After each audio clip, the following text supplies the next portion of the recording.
marami pa ring nananatiling matatag. Sa dami ng altcoins sa crypto market ngayon, may isang token na hindi pa rin binibitawan ng libu-libong holders. At ito po ay walang iba kundi si XRP.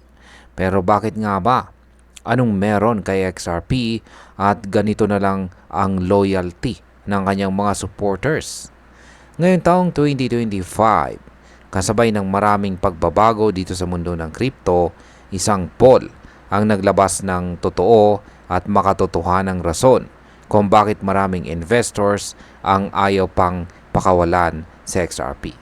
Kaya sa video na ito ay pag-uusapan po natin ang 4 na matinding dahilan kung bakit si XRP ay patuloy na hinahawakan o hino-hold ng maraming mga investors or holders. Pero bago po tayo magpatuloy, ay pakibasa na lamang po muna ang disclaimer dito po sa ibaba ng ating screen.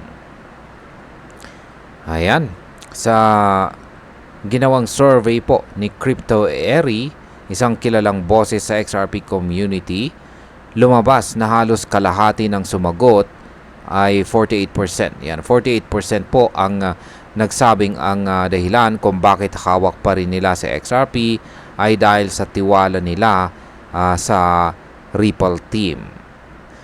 Hindi po tumitigil sa pag-develop si Ripple. Sa katunayan, noong huling bahagi po ng 2024, inilaunch po nila ang RLUSD. Isang stable coin na layuning palakasin ang liquidity sa buong Ripple ecosystem. Sa panahong maraming project sa crypto ang bumabagsak, si Ripple naman ay patuloy na lumalaban at nagpapatunay ng kanilang commitment. Ibig sabihin nito, para po sa maraming investors, hindi lamang si XRP ang mahalaga, kundi ang kumpanyang nasa kanyang likod. Kapag malakas po ang foundation, mas matibay ang tiwala. Sunod na rason kung bakit hawak pa rin ng ilan si XRP ay dahil sa kanyang utility bilang gas token sa iba't ibang blockchain ecosystem. Si XRP ay ginagamit sa XRP Ledger or XRPL bilang pambayad ng transaction fees at pag-transfer ng assets. At dahil ang mundo ng crypto ay papunta na po sa multi-chain future, mas lalo pang magiging mahalaga ang papel ni XRP.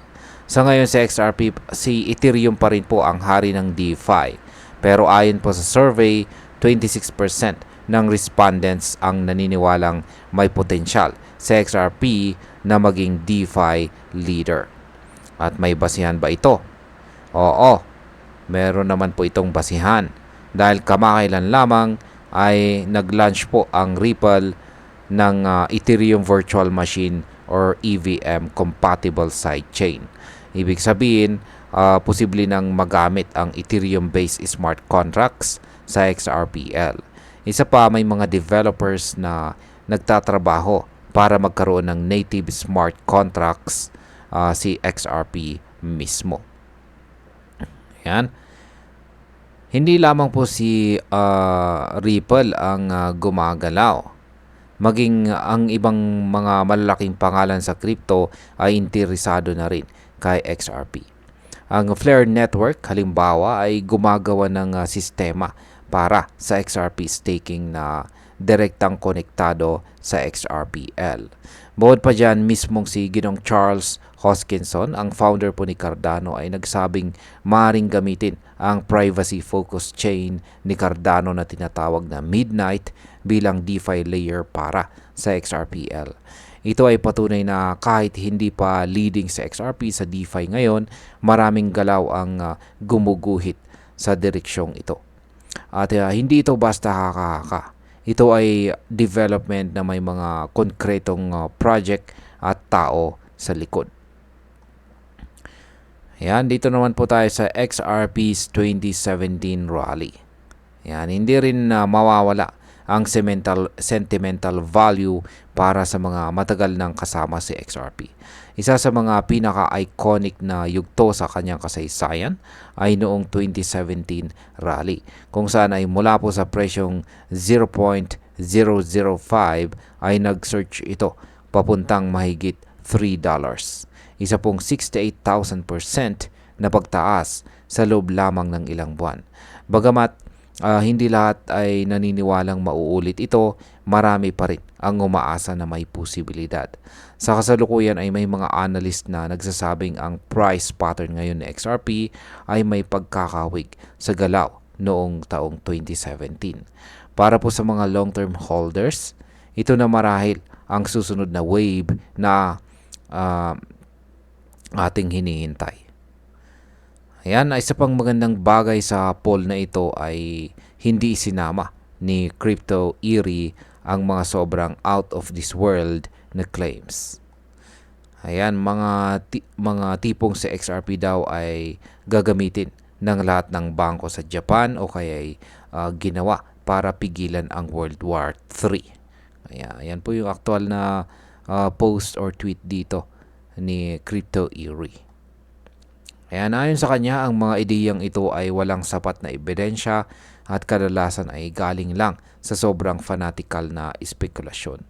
Totoo, may suporta po si Ripple mula sa ilang Japanese institutions tulad po ng SBI Holdings, pero wala pang opisyal na announcement na lahat ng bangko sa Japan ay gagamit ng XRP.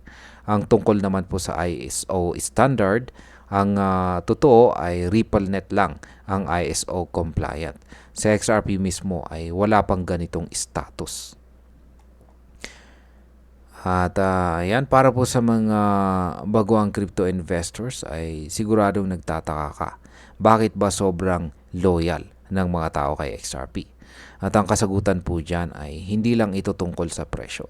Si XRP ay isa sa mga token na may real-world use case. May solid team at may active community na laging updated sa mga developments. Hindi po siya perpekto. May mga kontrobersiya na rin siya noon, tulad po ng legal battle nila sa SEC. Pero ngayon ay unti-unti nang bumabalik ang momentum. Marami pong nangyayari sa likod ng eksena na pwedeng magbunga ng long-term growth.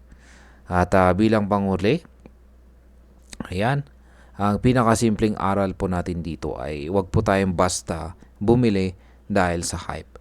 Bumili po tayo dahil nauunawaan po natin kung para saan ang token, sino ang mga nasa likod nito at ano ang ginagawa nila para sa kinabukasan ng project.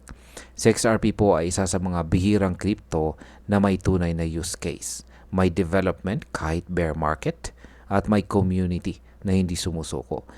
Ibig sabihin ay kung marunong kang mag-research at marunong kang maghintay, may posibilidad kang makasabay sa mga susunod na pagsabog ni XRP. At ayan, hanggang dito na lamang po tayo sa video na ito mga ka-crypto. Marami pong salamat sa panonood. Ingat po tayo lagi at God bless po sa ating lahat.